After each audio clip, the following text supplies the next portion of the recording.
And welcome to Teachers to Teachers, a new program from LEA that offers the opportunity to have discussions on some current topics.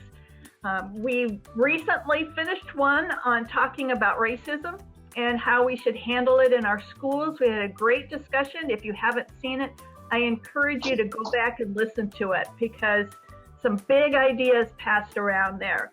In this discussion, we're hoping to bring things down to a practical level because if our discussion just stays in theory, we're not getting much done. Plus, we have to be doing both. We need to be talking about the issues and the problems, and at the same time, we need to be making things happen in our classroom. So we want to focus on some practical questions and solutions for teachers and administrators and other church workers to consider, so that we can find that positive change that we need. Well, before we begin, we're going to go ahead and introduce ourselves. I'm going to ask everyone to give their name and their ministry, and then maybe their goal for discussion today. So, Rehema, let's begin with you. My name is Rehema Kavugha, and I serve as the Synod Relations Manager for Lutheran Church Extension Fund. My previous roles, though, include education. I taught for 6 years as a music teacher, and I served for 6 years as the Director of Student Development at Concordia, Nebraska. I am really looking forward to being able to just have conversations and hopefully get you as teachers and administrators thinking about things that you can do in your classroom and in your school environment, because it's so important to be practical. This is just a topic that you're not going to be able to avoid, and so being proactive, I think, is going to be the best way, and excited to help you think about what that looks like for your school community. Thank you, Rehema. Betsy. Can I copy what Rehema said? Because that was really good. I'm Betsy Graham, and I am a principal at Prince of Peace Christian School in Carrollton, Texas. I've been here 19 years, 11 years teaching 4th grade, and then I moved to an administrative role. And so definitely copying what Rehema said, here to start that conversation and to hopefully be able to create something that we can come back to and build on. Thank you. And Kevin. I'm Kevin Williams. I hail from East St. Louis in Illinois. I teach at Unity Lutheran. I've been there 9 years. This fall I start 15 years of teaching, so I'm super excited. I teach middle school, so I'm the middle school math teacher. I'm excited to be a part of this group because I get to share with fellow teachers, ways in which we can encourage communication in our classroom and build on and what we have. And then also to learn also from these individuals here in ways that I can also take a piece of this back to my classroom and back to Unity and help our school to grow and in the community in which we serve. So thank you, guys. Excellent perspective, Kevin. Thank you. And John, I don't think anybody really knows you. From all of us, Kim, thanks so much for your leadership and for easing these conversations and moderating them so well. So my name is John Arthur Nunes. I'm the president at Concordia College in Bronxville, New York. And most of my life and work is spent in administration, but I believe also that every administrator should be involved in the primary craft of the institution. And that for us is, of course, where the rubber hits the road, and that's where teaching happens in classrooms. So I teach also in the English department at Concordia College. My goal is that I love the realm of ideas. I love the world of ideas, but I believe that ideas have consequences. And so I'm excited to be engaged in this conversation to kind of test the traction and the concrete consequences that some of these ideas around diversity might have. Oh, thank you. All right, people, we just got done with a big discussion on big ideas, and now we need to focus our brains down to detail. So I'm going to start with a question that really looks at detail. All of our teachers and administrators everywhere have so much to prepare for this year, not only on racial discussions, but on COVID too. So what help can we give them to prepare for the kind of topics that are going to come up? For instance, how are teachers going to handle Black Lives Matter? Whether it comes up in a discussion, whether it's on someone's social media, whether it's on someone's t-shirt, How are we going to handle that? So I'll start. Or Kevin, you wanted to go, or? Go. So Black Lives Matter is, of course, a very contentious topic. And so I think if I were in a classroom, I will be in a classroom, one of the first things I'm going to do is try to be non-defensive and non-reactive when the conversation happens. And I always have to remind myself of that because I get excited in the classroom. And so I have to do things like take a deep breath and find ways actually really to decompress, because these conversations are going to be, they're going to be hard, they're going to be hot, they're going to be heavy. And so that would be a first sort of thing. The thing about Black Lives Matter is that social media especially tends to highlight the extremes. And there are many extreme examples of Black Lives Matter that are very negative. And I think to acknowledge that is really important. But the movement is more than one thing. There is, of course, blacklivesmatter.org, which is an organization. And I believe, this is my opinion, that in many ways, it has hijacked the lowercase Black Lives Matter movement. And I participated in a Black Lives Matter event here in New York. We were in a march. We sang Christian songs as we marched. We sang This Little Light of Mine as we marched. We, at the conclusion of the march, we were accompanied by police officers, and we prayed for the police officers. One of them was in tears. He could not believe that these marchers were praying for them. So there are many positive witnesses as well in terms of the Black Lives Matter movement that shouldn't get lost in the complexity of the nuance. Yeah. In the same way, you know, that we shouldn't, there are many people who might hijack the term Lutheran and not use it the way we want it to be used, but that doesn't mean we give up the term Lutheran. It means we take the time to help people understand, well, here's how we understand what it means to be Lutheran. And I think especially as educators, we all know, I mean, right, if you are going to be teaching history this fall, you wouldn't wait till the first day of school to crack open the history book and start lesson planning, right? You would start before. We teach the craft in which we know. I'm a music teacher. I only had to count to 4. Don't ever ask me to teach math, right? And so what I would encourage teachers, administrators is to do their homework. And I know it's the summertime, but as you said, Kim, there is so much that's being done and read and researched about COVID plans. That time and energy should also be shared into learning what is the difference between blacklivesmatter.org and lowercase Black Lives Matter. It's having conversations with anyone of people of color that you may know, and asking them about it, and being okay with asking those questions, so that you can squelch your own personal fears in order to bring that to students, because we know that students don't have the same filters that we have. So they're going to bring it to you whether or not you want it to happen. And so the best thing that you can do, just as we all try to do as teachers, is know as much knowledge as you can to anticipate the things that will come into the classroom. And Rehema, I think you hit the nail on the head. I love the fact you said, do your homework. Do your homework. And like John, I'm so glad you point out the big BLM.org versus the small BLM, because I've seen a lot on social media. I have quite a few friends that are pastors in the Lutheran Church, and some of them have posted regarding Black Lives Matter, and some have shared their disregard for Black Lives Matter because of the big BLM.org. And so for a lot of people, when they hear Black Lives Matter, they tend to gravitate to the organization and not to the idea of the small BLM, that Black Lives Matter, you know. And so that's something we have to communicate with our students, is I'm not gravitating to the organization. Because like every organization, we know none will be perfect. But my point is, my life matter.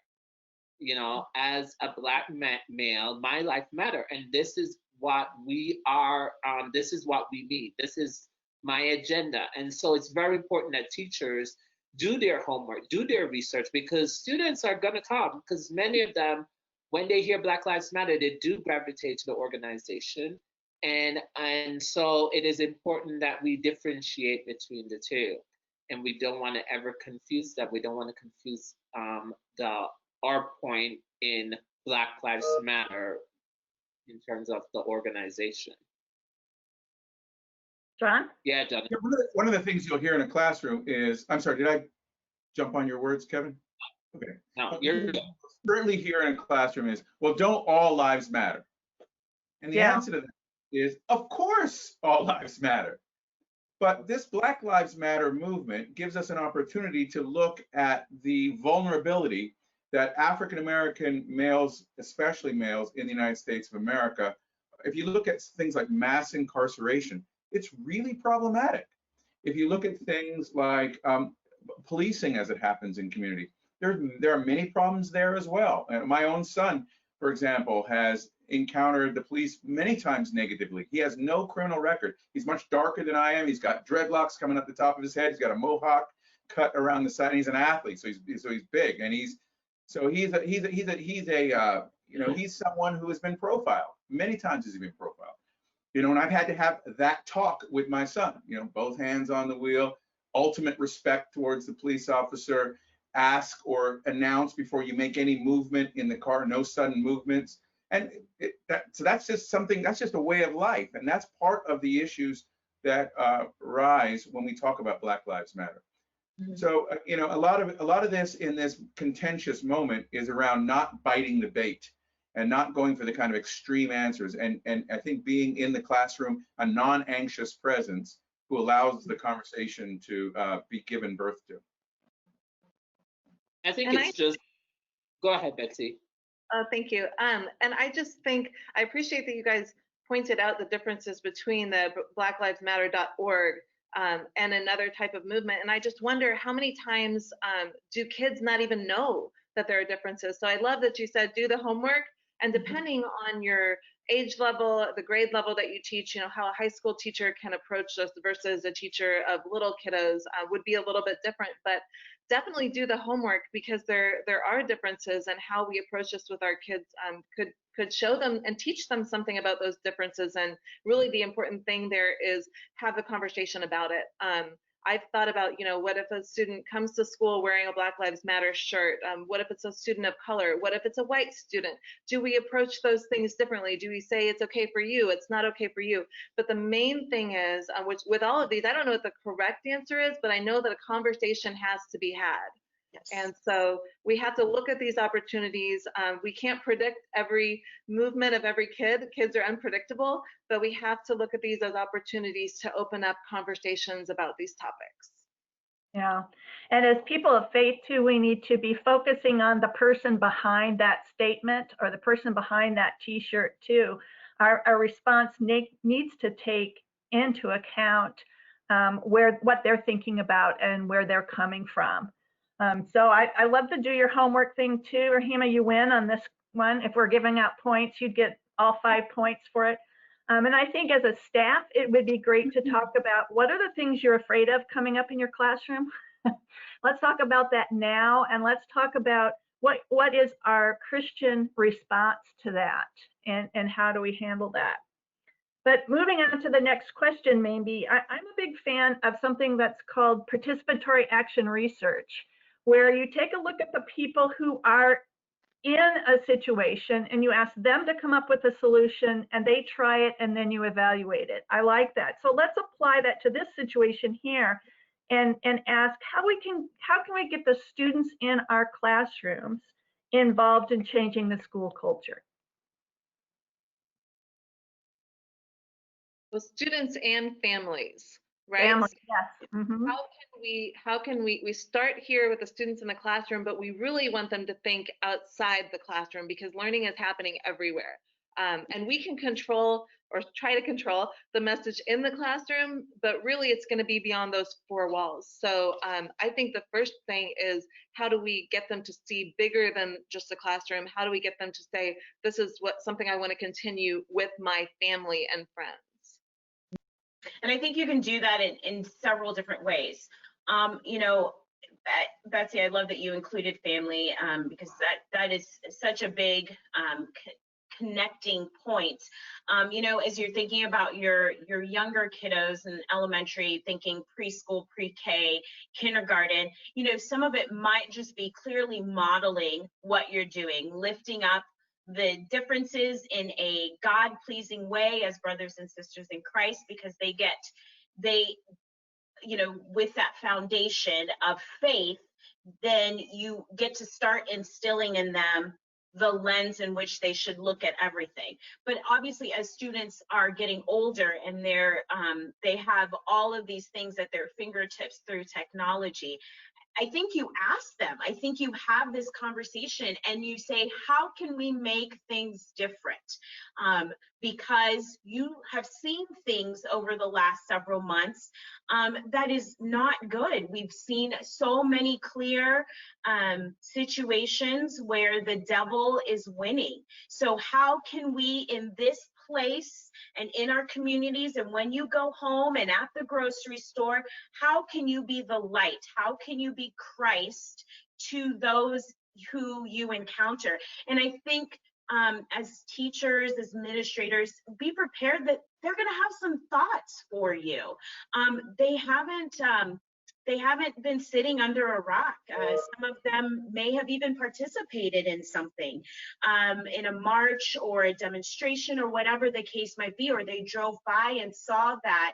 And so they maybe have been thinking about it, and the school offers the opportunity where they can speak out loud, and maybe using your own students to do that, where they're their own models. And we know that peer-to-peer interaction is the strongest that can be given. So you know, I would really encourage teachers to have those conversations and ask them, what do you think some of those solutions are? And that's where you can lead and guide, whether it's a Bible study that helps dig into that, lots of various things that you can do, but then practical ways as well.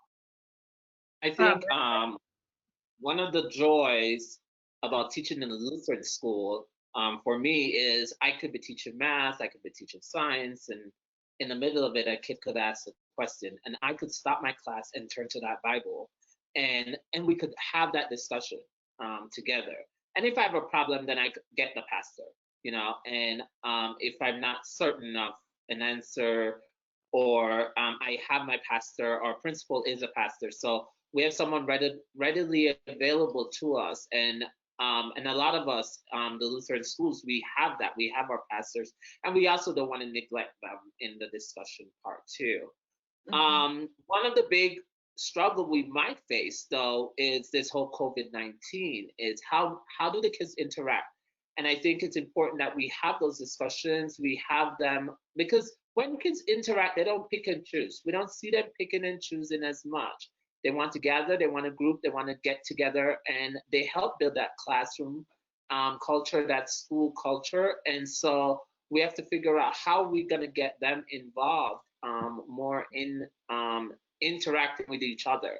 And that could be, you know, those student-led discussions, those student-led, you know, panel discussions or activities to get them involved in that culture, because it's their place where they reside for at least 8 hours a day.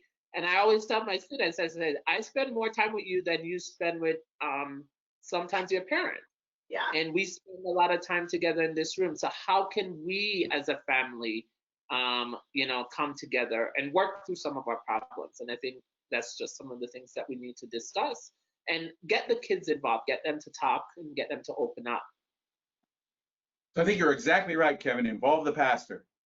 Let him take over. Actually, I'm something about the downside of involving the pastor at the end. But for now, I think the fancy Greek word, that's one of the downsides of pastors. There's a fancy Greek word, it's maieutic, M-A-I-E-U-T-I-C, and it means midwifery. And it is, in my opinion, the best sort of teaching. The best sort of teaching is helping students to give birth to ideas or to their own sort of stories.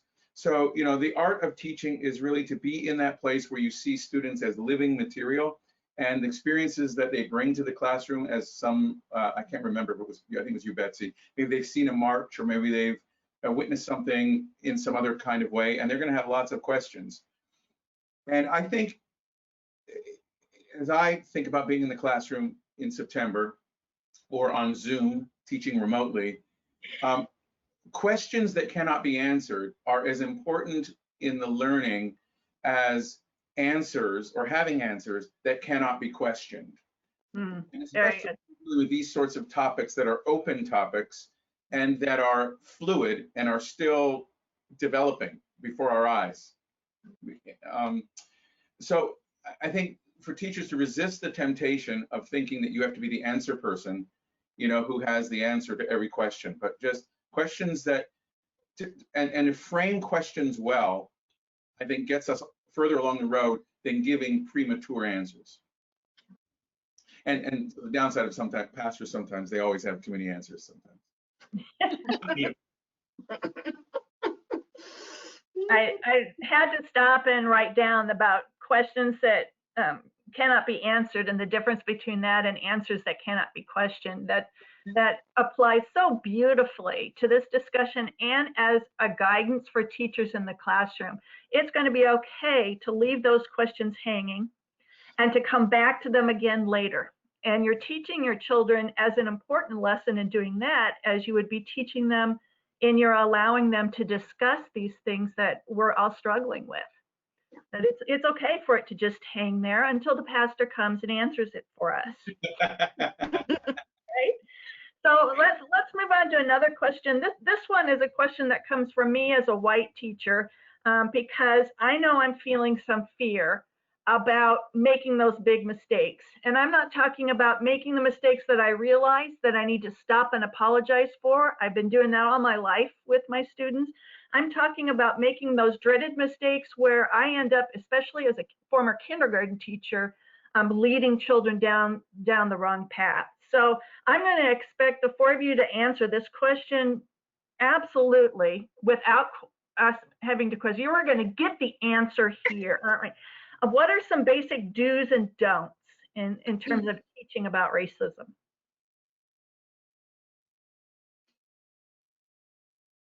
I kind of like we're all stunned by that question. Do involve families. Do allow discussions. Do be open-minded. I'm sticking with the do's. Do continue conversations, and do approach the topic. Okay, here's a don't. Don't avoid it. Don't say we're never going to talk about racism. We're never going to talk about diversity. Do realize that it's a big part of these kids' lives. Nobody lives under a rock. Kids know even at a young age, or they've heard bits and pieces, and they look to you as a teacher for guidance. So don't avoid it. Nice beginning, Betsy. Thank you. I got three, and they're related to each other. So do acknowledge that in Christ, the category called race is a fiction. But don't dismiss, on the other hand, the fact of racism. Do affirm that there is reason for every group to have pride in sort of who they are and where they come from and how great their food is. But don't permit any group to ever engage in supremacism or thinking or some kind of languaging that suggests that their group is better than every other group. And then the third would be, do speak of groups. So there are groups of people, but don't fall for the trap of thinking that any group is monolithic. There's as much diversity within so-called groups as there is between so-called groups. Very nice. So, yeah, I'll go along those lines. I mean, this is a tough one, hence why we all kind of pause. You know, the one that stands out for me is and this goes along with what John just said, you know, do lift up all the groups and all the cultures. And as I think about even the schools in rural Iowa, you know, even if it's not there, which we just said, in even a group, there's some sort of spectrum, but feel free to lift up others because they're going to encounter them throughout their lives. But don't single out a kid. Yeah. That one's huge for me. I know both John and Kevin have experienced that as people of color who are in a Lutheran world. You know, it was that I had that teacher that asked the question and everyone turned and looked at me. Don't tokenize. Don't tokenize. Yeah, yeah. So that's probably my biggest don't. Yeah. So, yeah. I think if you're a white teacher and you're teaching in a predominantly Black school, do expect that you will be, at some point, might be judged and be considered, or someone might say to you, well, you're racist. Do expect that. You know, do expect that your actions sometimes will. And it's not necessarily that they believe that, you know, because I've heard students in my years of teaching say, no, she's racist. And so I've always turned and said, well, what makes them racist? You know, and so I think some of them, it's so easy to say that, to say someone is racist, you know, and so do expect that, you know, but don't, like Betsy says, don't end the conversation, you know, don't just say, okay, we won't go there. Okay, we have that conversation. It's very important that you have that conversation. And so that's just my 2 cents. in that, you know, it will happen, but don't end the conversation. Have it in a manner in which they could understand you, you could understand them, and, you know, you have that open dialogue. So, you know, that's just my 2 things, because I think you guys did a good job, you know, summing up everything else. So Thank you, Kevin, for the good report. Thanks. I want to say I really like Rehima's point. I just want to punctuate Rehima's point, namely around be careful of putting pressure on any one particular student who appears to be from one particular group. You don't know where they're from, by the way. Don't just assume that you do, but Yes. they appear to be from some kind of place. And now they have to represent a whole race of people. And that's overwhelmingly unfair to that student. And I'm sure that wouldn't happen in our Lutheran schools. But let's Yeah. And I guess I want to, you know, especially for teachers that are thinking, what if I actually slip, you know, a do is be humble. This is going to be a humbling experience for you as a teacher, especially if you're a teacher who is not of color. But don't be afraid. Yeah. Don't be afraid. Be humble, but don't be afraid. As John said, you know, and actually several of you have said this, you know, be okay.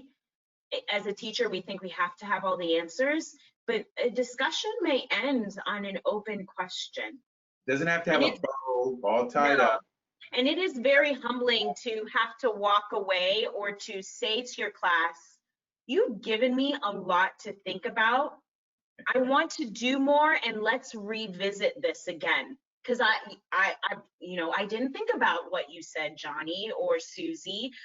And I don't know if we have an answer for that. Maybe we'll bring in some other people, or let's table this for another day where we can gather our thoughts better. That's very humbling, and that's hard as teachers because we want to be there so much for our students. They spend most of their day with us. We know that. So yeah, do be humble, but don't be afraid. Yeah, I pick up from this discussion a really strong thread of empathy, with some of your answers helping me to understand what your situation is, but also our need to be empathetic as teachers, to see something from someone else's perspective and to understand something in a way that someone else values it. So maybe it's not something I understand, but if I can see someone else values it, that's important too. All of that is underlying there in those do's and don'ts. Well, our next question talks about the issue of zero tolerance, and I'm not a big fan of zero tolerance in the schools. My own son ended up in detention because he was trying to stop bullying, and he was perceived to have been part of bullying. It's probably the only time we congratulated our kids for getting detention in school. But zero tolerance is something that we see right now in society in regards to someone saying or doing something that's perceived to be racist. And it's as if we not only say we don't tolerate what you've done, but we no longer tolerate you as a person. Right. And that does not really fit with our faith understanding at all. So let's talk a little bit about how we can move more toward an idea of restorative justice.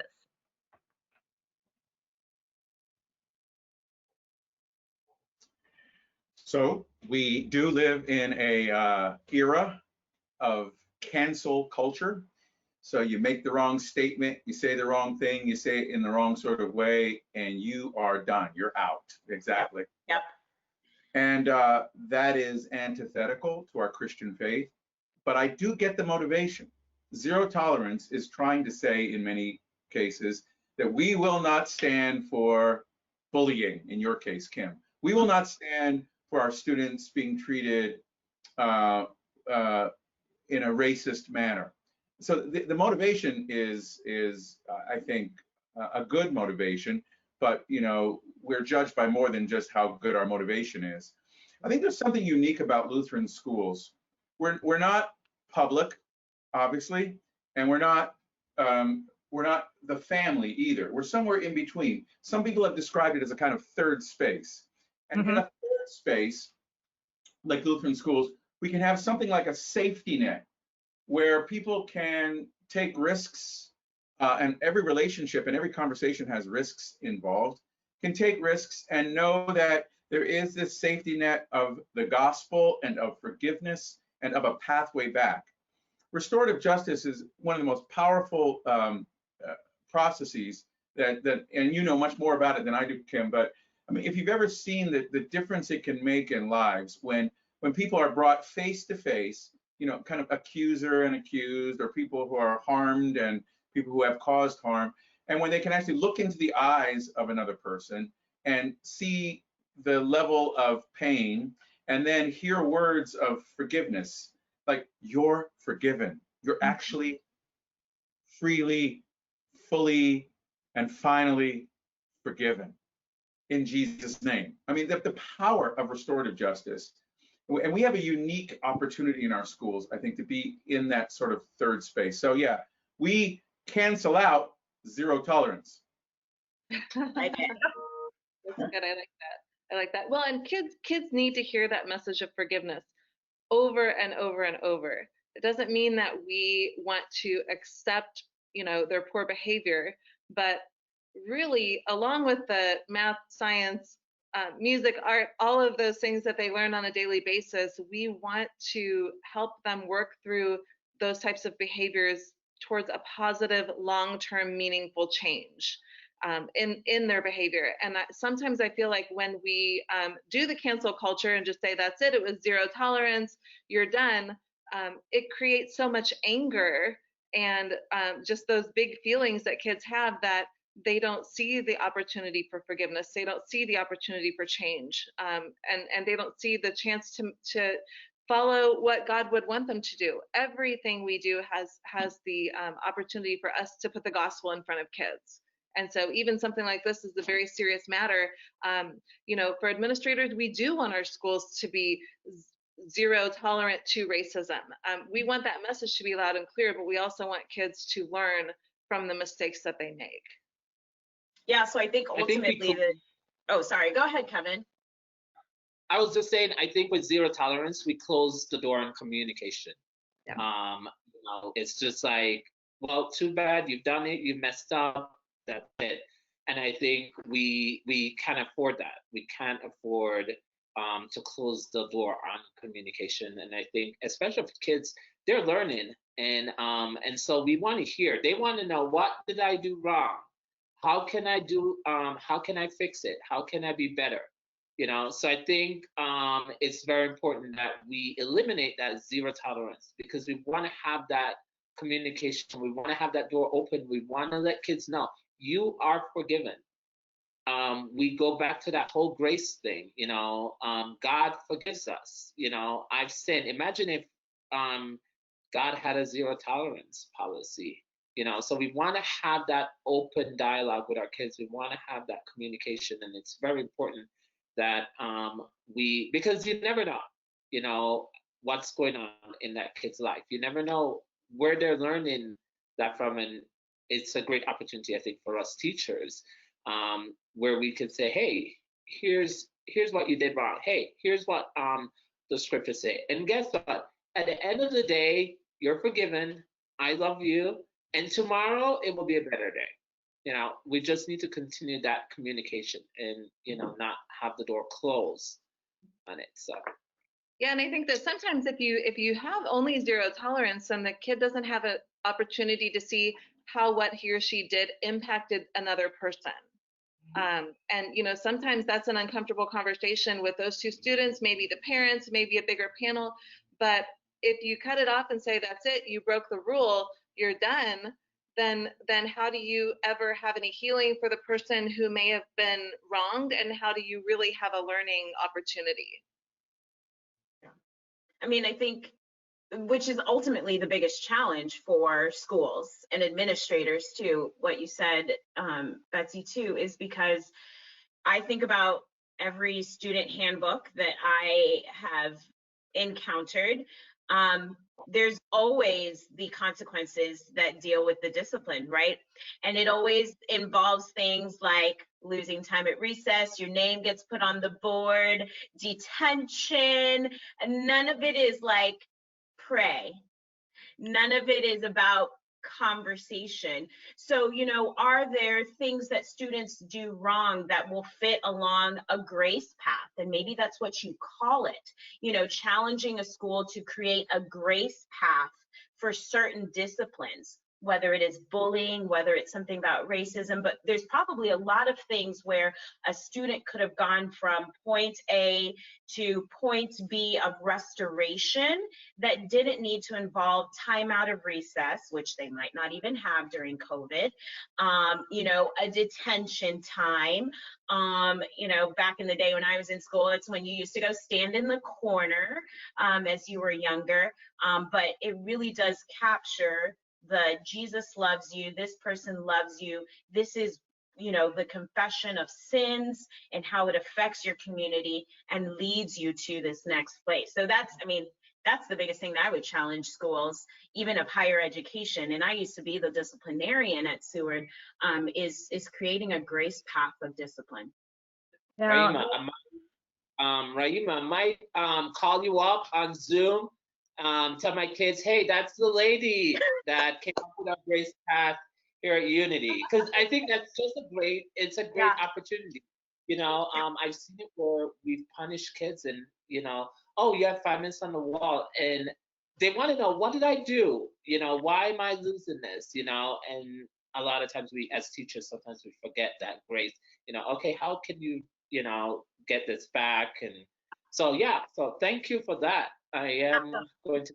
I'm going to think some more about that and what it would look like. We started doing that at Seward, where you have different tracks based off of what it was, that involved counseling or time with the pastor or whatever because of that. And it didn't involve, missing out on an athletic event if they were a student athlete and things like that too. So it's something in my last couple of years within education too that I've had to learn. So anytime, Kevin. Very good. What I love about that grace path is it's really about your relationship with that student too, and your desire to help them to grow, not only in their behavior, but to grow in their faith.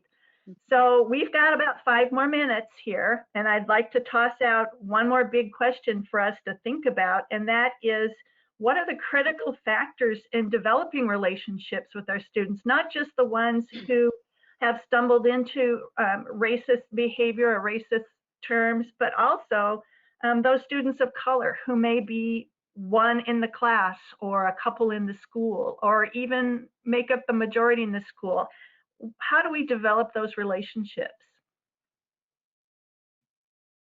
I think oftentimes students of color have a built-in radar, and they know when they walk into a setting whether the setting is safe, whether they are welcome in that place, whether they are valued in that place. And we can make it really complicated. One of the stories I like was a reporter once asked Bill Clinton when he was president, and the reporter said to him, President Clinton, I noticed that Black people like you. Is it because you play the saxophone, or what is it that they like about you? And President Clinton said this, and I've always remembered this. He said, I found out something about Black people. They like people who like them. I mean, go figure. And in a certain sense, it really is just that simple. The fruit of the Spirit, kindness, goodness, faithfulness, gentleness towards others goes a long way. And people know when they're welcomed and valued in a place, especially people for whom not being welcomed or valued could mean danger. Right. I mean, I think of my own experience as being the only Black person in my school till 3rd grade when my cousin joined. So we kept it in the family. But I think it's because my teachers just taught to me like I was, flesh and bone and had the same blood pumping through just like they did, and then when they got to know me and they learned, wow, she has this whole different culture. Like, again, we've said this before, even between John and Kevin and myself, even though we're the same color, we all distinctly have 3 different backgrounds. And there was certainly a level of assumption that my teachers came to me assuming certain things. And then when they learned the culture that I was associated with as well, then it became a place of, wow, could you like share with me about where your family grew up? And I know your mom loves to cook. Can she bring something and share with the kids and your classmates and things like that? But it started with simply talking to me as a brother and sister in Christ. Yeah, we already stand out, I think, in that setting. And that's what I, often tell people. We already stand out. So I don't need you. The kid doesn't need a teacher to make them stand out anymore. And I've seen that even as an adult, when I move to places or I visit places and I'm like, oh, I need to go to church today. And I walk in as the only Black person in the Lutheran church. I don't need you to make me stand out anymore. I already do. But treat me like a person, and I think that's the same for kids, is that they want to be treated like you would treat every kid in that classroom. Get to know me, and that includes get to know my culture. Yeah. Get to know where I'm from.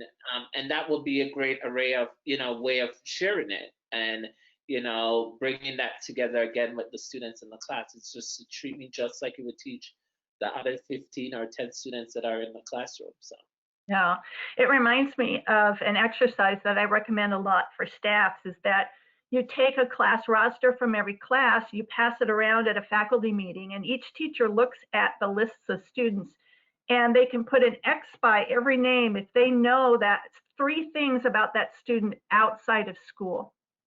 And then when you're done, you take a look at who are the kids that don't have someone in the school that knows more about them than what happens in school.